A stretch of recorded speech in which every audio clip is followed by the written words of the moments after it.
Welcome to It's Your Dime, a straight talk interview series presented by SchiffGold. I'm your host, Mike Maharrey. In this episode, I'll be talking with author and political activist José Niño about the failing of socialism. Jose was born in Venezuela, and his family experienced the impacts of socialism firsthand. He's the author of 2 books, including How Socialism Destroyed Venezuela. In this episode of It's Your Dime, Jose and I talk about whether or not Venezuela has real socialism, the economic history of that country, the economic and moral failings of socialism, democratic socialism in the United States, and why so many young people are enamored by socialism.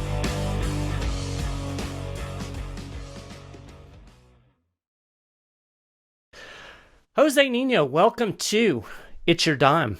How are you doing, buddy? I'm doing great, Mike. How are you? I'm outstanding. Appreciate you coming on the show. We're going to talk a little bit about socialism and economics. Before we dig into the meat, though, I have to ask you, this is the first question that I ask everybody who comes on this show. It's basically, who are you and why are you on my show? So this is your chance to just kind of give a little bit of your background and let the audience know kind of who you are. Well, I was originally born in Venezuela, but I came to the States when I was young in the late 90s. And I've been involved with like the so-called liberty movement ever since I was in high school, just reading and educating myself. And then I got involved with certain university groups when I was in college. And I've been an email marketer for a gun rights lobby. And now I do a lot of freelance writing and email marketing on my own. And I'm here just mostly to talk about socialism based on my years of research and the content that I've produced over the last few years. I've specifically talked about economic interventionism and how it's not only immoral, but completely destructive for countries that actually want to grow and prosper. Yeah, absolutely. You've written quite a bit for the Mises Institute and other publications, and everybody should get on your email list. You put out some pretty darn good emails. You can tell you're an email marketer, but the content of that stuff is excellent. So we'll make sure that we give people links so that they can do that at on the show notes page. So I want to start off talking a little bit about your home country. And, you know, the economic chaos there is pretty well documented. We've seen news reports, empty store shelves and, you know, just all kinds of chaos going on there.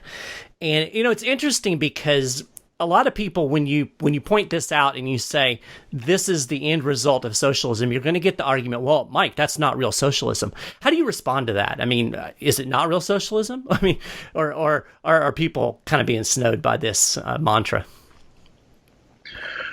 Well, Venezuela is a highly interventionist economy. It may not be exactly like the Soviet Union in terms of how extensive the intervention is, but it's so interventionist in terms of private property confiscations, easy money, and its price controls that it hits many of the criteria of socialism, and thus it produces a lot of the results such as hyperinflation, shortages, and complete economic dislocations.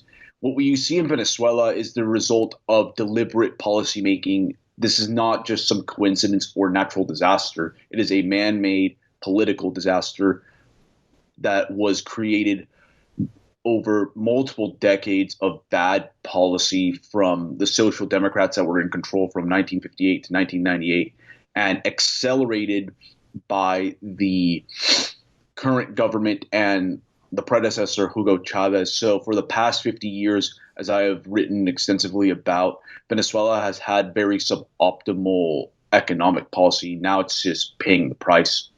Yeah. You know, it's interesting because years ago during the boom, when oil prices were really high and Venezuela was reaping the benefits of that, people were saying, "Oh, Chavez, this proves socialism works." And it's funny, those same people now, "Oh, no, wait a minute, that was, back then it was real socialism because it proved it worked, but now not so much." Can you kind of give a little bit of the overview of the trajectory of the Venezuelan economy for people who might not be familiar with, because I think there's a lot of myths out there. A lot of people think, "Oh, it's just because their economy crashed just because the oil prices fell," or, something simple like that. Can you kind of give an overview of what's happened there? Well, you have to understand the economic history, Mike, to understand why Venezuela is collapsing. Historically speaking, Venezuela from the early 20th century up until the 1970s had a relatively free market economy, very little regulation, relatively low taxation, no nationalized oil industry, and actually it was a latecomer to the central banking game. Venezuela's central bank was not established until the late 1930s. This allowed it to become very prosperous. In fact, Venezuela was one of the richest countries on a per capita GDP basis in the 1950s. Europeans were actually moving there on net. But what happened was from the 1970s onward, Venezuela first nationalized its oil industry in 1975. And then that nationalization was accompanied by a lot of other government intrusions, such as the government bought a majority stake in its central bank. And that effectively politicized the central bank and made it easier for presidents to pursue easy money policies. Just to give you an example, Venezuelan millennials have never seen a year of single-digit inflation. The last time inflation was below 10% was in 1983. So the currency has been debasing for the past 30 plus years. Wow. And then you saw also really limited degrees of price controls and exchange controls in the 80s and 90s, because in the 70s, after the nationalization of oil, the government went on huge spending binges to try to finance all these welfare programs, and eventually economic reality hit it in the face. And then they had to devalue the currencies, and the political class just tried to double down with the economic control.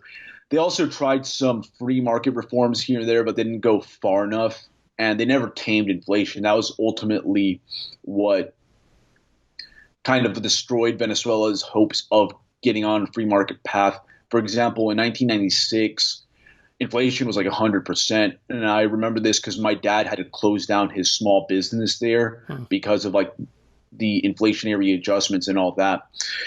And by 1998, the average Venezuelan on a per capita GDP basis was poorer than the average Venezuelan in 1958.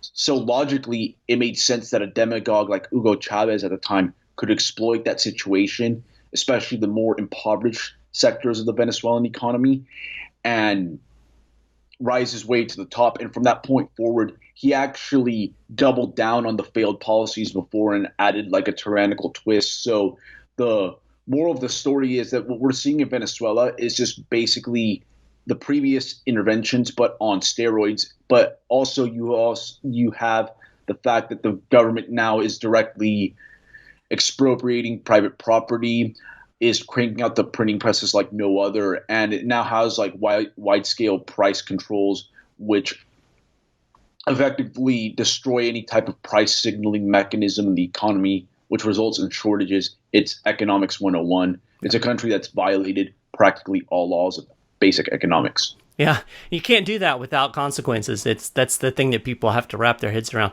You hit on a couple of things that I think are important to highlight. For one, it's like a snowball rolling downhill. Bad interventions beget more bad interventions, and then eventually it's like the top eventually flies off of it. And another thing you hit, I just wrote an article today summarizing a podcast that Peter Schiff did I think it was on Friday, and he was talking about the fact how the U.S. Federal Reserve basically enables the U.S. government to get away with spending more money and doing more big programs than it would otherwise be able to do if it actually let interest rates settle at a normal rate. If the government actually had to pay for all of the borrowing it was doing, it would push interest rates up. There would be consequences that would be felt by the population, and that might create some impetus for political change. But because of the central bank, because of the money printing, which we've seen to the nth degree in Venezuela, but we're seeing it here in the United States too, it allows these politicians to get away with spending more money than they otherwise could. And it can go for quite a long time before people realize the problem that it's in. And people are, I think, a little bit naive, and I'd be interested to see if you agree with me, to think, well, that could never happen in the United States. I think it absolutely could happen. I think we're on that same trajectory. What are your thoughts on that?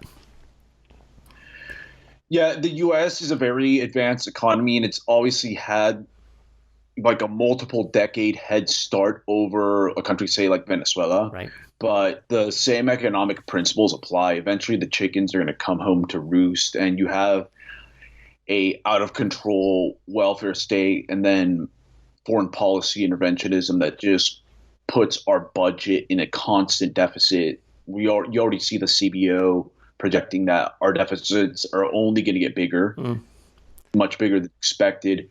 And with a lot of boomers now retiring, and as more people retire, the entitlement spending is going to become a big thing. And you might see for the first time like inflation that comes close to double digits, which is something that's almost unheard of in Western industrialized countries. But I think that the kind of mindset that, oh, this can't happen here is pretty dangerous, because, yeah, it might not be happening in the present, but when you look at future generations, it's very possible. And it's the worst thing you could do, because you're putting your posterity on the hook for all the bad actions you took in the present. And I think that's absolutely immoral. Mm-hmm.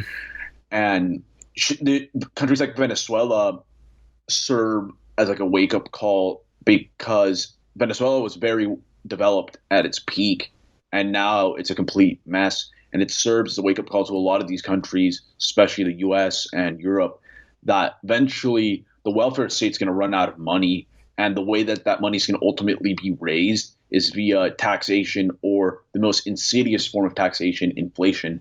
Right. And that's just going to erode our living standards and create even more problems further down the line.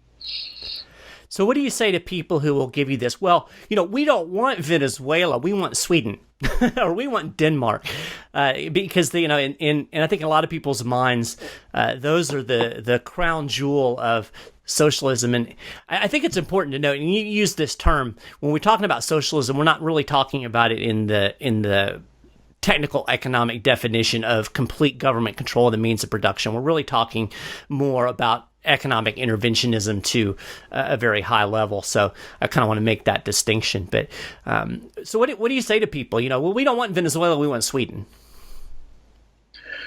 Well, even countries like Sweden, they're still relatively market oriented. That's how they got rich. They didn't get rich by establishing a welfare state. That's just basically putting the cart before the horse. I mean, tell that to a third world African country, like become a welfare state and then you become rich. They don't even have a capital stock to exploit. You have to have that to even plunder. And even like in the Scandinavian case, like Sweden, they had to implement certain reforms in the 90s, which they were able to do in a relatively successful manner to stave off like a potential fiscal implosion. And now to this day, they still have problems because they've become a welfare magnet for refugees that are not assimilating. And frankly, they are a sign that even mixed economies, they come with social problems. They come with a lot of issues that will turn up in a matter of decades. So I don't really want to play that game. If anything, the discussion should be is how much we can get the state out of our lives and let the market and civil society handle this stuff. But unfortunately, that's not what is currently being discussed. Well, we hear a lot about what's going on in Venezuela, but you wrote an interesting article a couple of months ago, I think it was back in June, that I'll link to it on the show notes page, but it talked about the situation in Cuba, and things aren't a whole lot better over there. Can you kind of give an overview of what those folks are dealing with? Well, was like obviously the first successful, if you will, Marxist takeover in the Western Hemisphere. That's more of the traditional 20th century Marxist garrison state, where under Fidel Castro and now his brother Raul, they've essentially taken over the island and turned it into a tropical gulag. There are no real private property rights, tons of economic controls, and the article I specifically wrote about is how they're they're rationing a lot of basic goods and services, just like in Venezuela, and that's mostly the result of the fact that there aren't many stable forms of property rights. They have price controls and other mechanisms of state intervention that prevent a functioning market economy from taking place on the island. So you have all these problems emerging. It's a result of deliberate policymaking.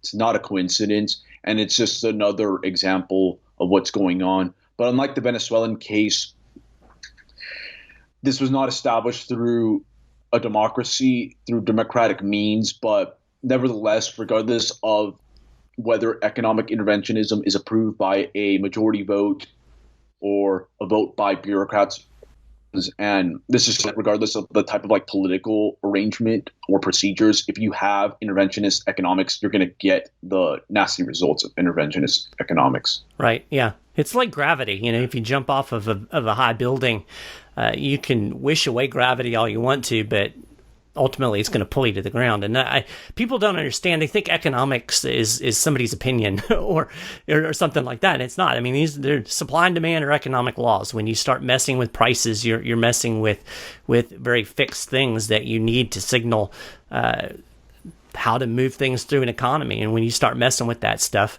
to any degree, you're going to have problems. And the greater the intervention, the greater the problems you're going to get.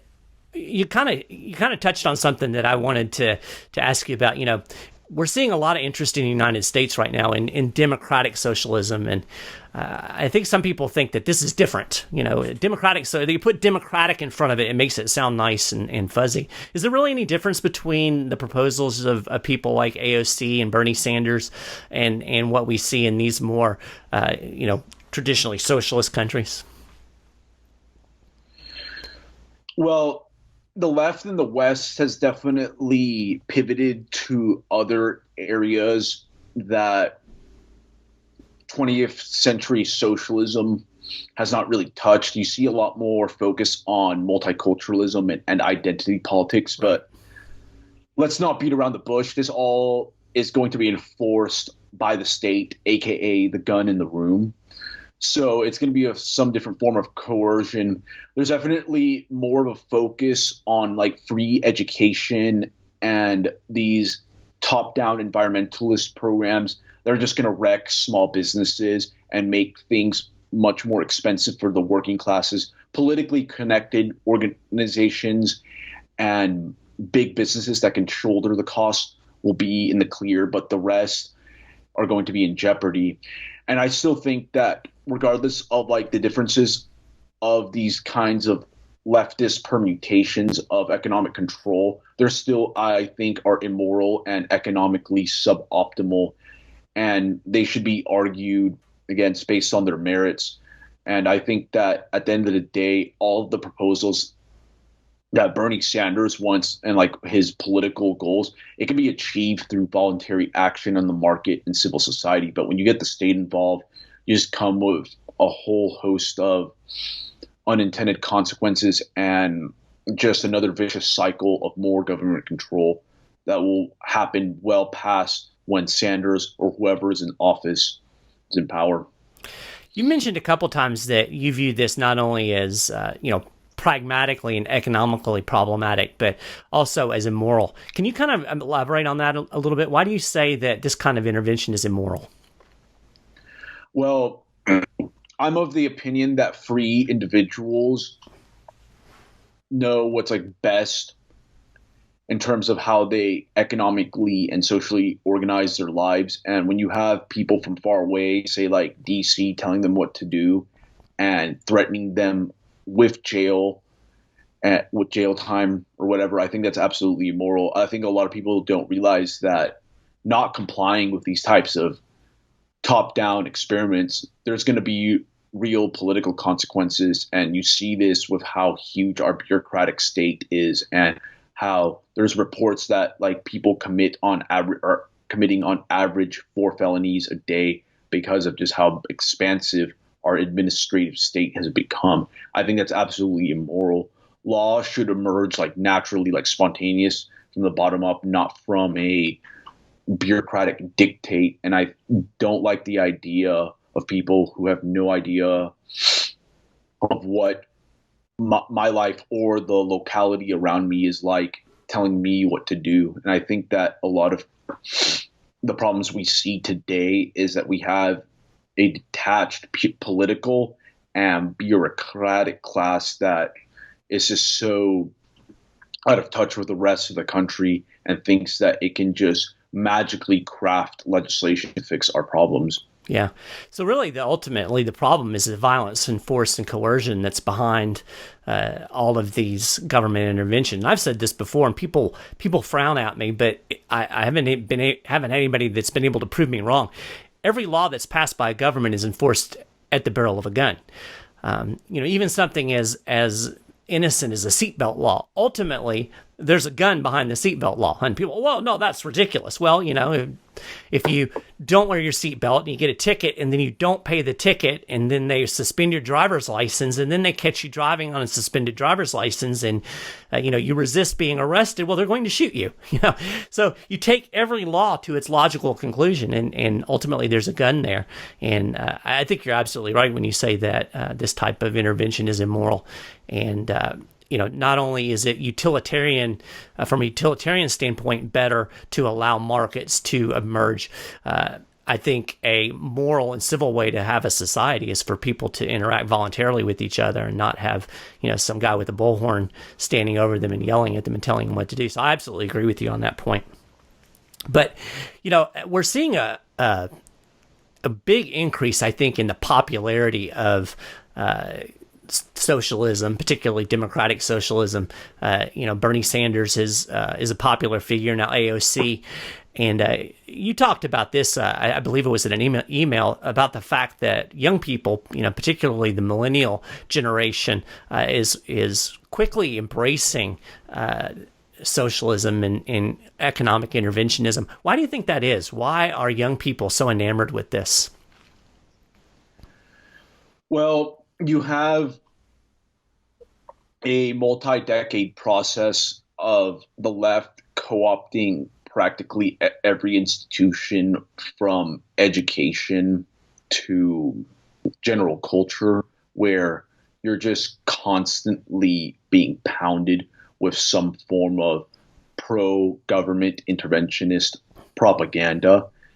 And then you also have a very feckless right that is not effective in terms of offering a radical free market alternative to this. So these factors create an environment where we have a paradigm where there's just not much of a choice for people who want free market ideas. So by default, millennials and their younger cohorts are going to be very much indoctrinated by this propaganda. That said, the Generation Z and below have kind of pushed back against that because they've been raised a lot by social media and the internet, which has allowed for more dissenting ideas to take hold. But I think that what we've seen here is that previous generations have kind of dropped the ball and have let these institutions get taken over and have not really offered up much of an alternative. I am somewhat optimistic, especially as technology grows and information, quote unquote, democratizes, that you'll see more free market ideas and dissenting views. Like, for example, with Venezuela, we have a real-time experiment taking place of socialist failure that people can see all over the world. And a lot of people have been red-pilled by this. So I do see some optimism, and then you have like groups like the Young Americans Against Socialism rising up to tell stories about people who have escaped socialist countries and show how there is an alternative to the big government status quo, if you will, and that trying to engage these experiments also is a disaster in the making. So I'm not completely pessimistic, but I do understand like the overall process that has been taking place, and that we should learn from our enemies, if you will, and fight back using certain tactics that work in terms of how we spread our ideas and the battles we choose along the way. You know, you mentioned the fecklessness of the right, and I love that word, feckless, by the way. And it's interesting to me because, you know, through my work at the 10th Amendment Center, it seems like the mainstream political right, you know, conservatism Inc., as some people like to call it, is dominated by boomers. And while they fancy themselves as being on the right, they embrace a lot of this same type of economic interventionism and welfare state. I mean, they won't admit it, but, you know, talk about doing something to deal with Social Security, which is not only unconstitutional, but a Ponzi scheme and an economic disaster in the making, or Medicaid, Medicare. You know, they love these programs. So it's almost like, you know, they've... instead of trying to conserve traditional liberalism, which would be, you know, true free markets, laissez-faire, they're trying to conserve like a 1950s, 1960s American welfare state, which is, you know, just it's democratic socialism's little brother. So it's no wonder that the right hasn't mounted a real strong defense of free markets, because a lot of people who claim to be on the right don't really believe in it either, which is kind of sad. Along those same lines, you put out an interesting email about kind of a divide between males and females when it comes to the embracing socialism. Women tend to be much more sympathetic towards kind of the left in these interventionist ideas. Why do you think that is? I think this is definitely more Western specific, especially with the rise of like so-called cultural Marxism.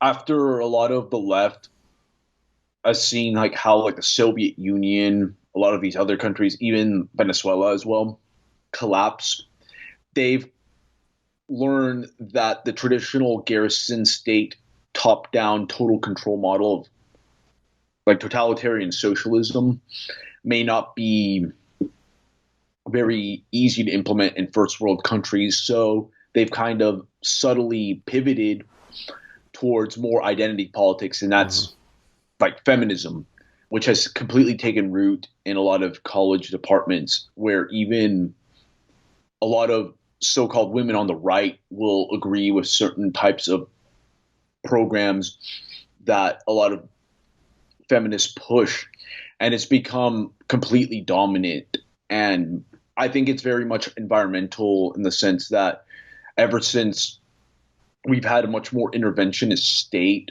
they have been able to prospect better with women through identity politics. And it's also the same thing with a lot of minorities. It's a very similar dynamic. They use a lot of this demagoguery through all these social programs, and they also construct very compelling yet false narratives of like victimhood that sell very well in today's political climate. So you have those factors that can explain that trend.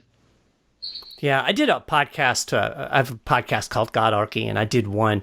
Actually, it was the last episode I did on identity politics, and I'm particularly focusing on racial politics. And it really frustrates me because it's a beautiful political tool, but it's insidious in terms of the way it warps our minds in the way we think about people. Politicians love identity politics because you can lump a group of people who are only really similar based on a superficial characteristic such as skin color or gender, and make them think that they are all the same and they all have the same interest, and then a politician can use that as a tool and make them think, oh, this guy cares about my group, therefore he cares about me. Well, first off, no politician cares about you, and in the second place, that group is a false construct. And I use this example a lot. My wife is African American, and she grew up in rural West Virginia, and she has more in common with a white quote unquote hillbilly in Appalachia than she does with a kid that grew up in the inner city of South Chicago.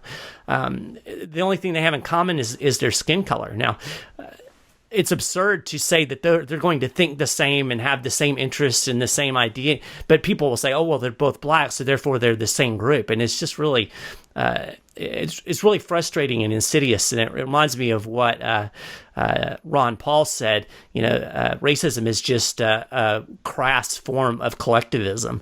And unfortunately, politicians have seized on that. And so that's a little side rant on my part, because the identity politics stuff drives me absolutely crazy. Let me ask you one more question, kind of big picture. Why does economic interventionism fail? I would say it fails because of the fact that it completely disregards the notion of a private property, and by extension, the signaling mechanisms of the price system, especially when you look at price controls. And then it creates like second and third order effects that most people don't realize immediately, but they start to take root in the medium to long term. And I think that it's a case of the state trying to play God and coming to grips with reality that the laws of economics are very strong, and they will eventually correct themselves, and that correction is generally going to be very unsavory for most of the populace. But that's what happens when you have politicians that try to overreach the bounds of the Constitution and try to essentially plan an economy. I did an analogy. This has been several years ago, but talking about prices. Prices are a signal, and I said when you start tinkering with the price system, it would be like going into a neighborhood and changing all the road signs around, changing where the road signs are on different streets, and people would get lost. They wouldn't know where they were. And that's exactly what happens when the government tinkers with prices. We see it really clearly with the Federal Reserve, the way it tinkers with interest rates, which is simply the price of money. It creates malinvestments. It entices people to borrow when they shouldn't be borrowing. And like you said, eventually these things revert back to the mean. And when that happens, the bubbles pop, the economy crashes. You have 2008.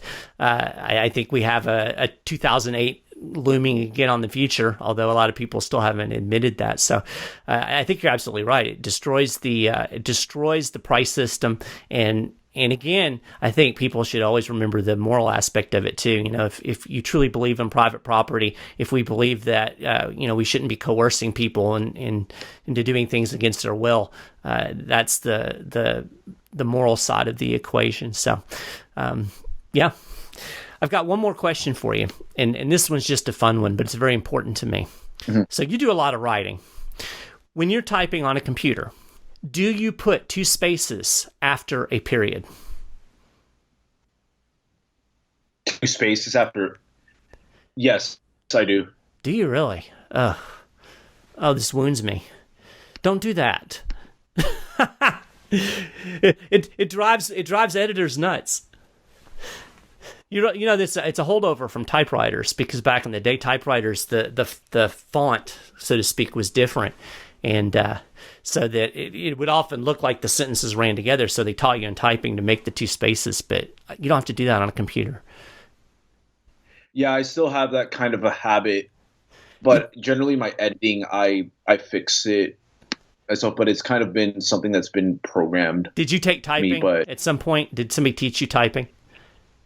Yes. Yeah. Yeah. That's I still it still lingers, but I generally correct it after I do my edits. Oh, I got you. All right. So, well, that's okay. You're at least aware of it. This is a huge argument. In fact, a lot of these, I've asked every guest that I've had on this show that question, and for the most part, most people, there's kind of a divide. Is anybody who has had typing, a formal typing instruction, they'll put the two space because that was driven into your head, so it's hard to break that habit. But I've had some roaring debates in the comment sections of some of these videos about the double spacing, and some people just say you absolutely should do it, and think I'm the devil. So before we go, take a second and let people know where to find you on the internet, how to sign up for your email list. Like I said, that's something people want to do, and where they can find your writing and whatnot. Okay. I'm generally most active on Twitter. My Twitter handle is at Jose Nino, and my Facebook page is Jose Nino as well. To subscribe to my email newsletter, it's josealnino.com/newsletter, and you can also reach me via email at joseninopolitics@gmail.com. Cool. Well, definitely connect with Jose because he's a wealth of information. And we haven't really touched on this because that's not really the scope of this show, but he has also been very involved in the right to keep and bear arms. And he describes himself as a no-compromise gun rights advocate, which I love. And if you're interested in that subject, I did an interview with Jose for the 10th Amendment Center that we published not too long ago. I'll link to that in the show notes page as well if you want to hear us talk about guns and the right to keep and bear arms. But Jose, thank you so much for taking the time to be on and sharing a little bit of your insight.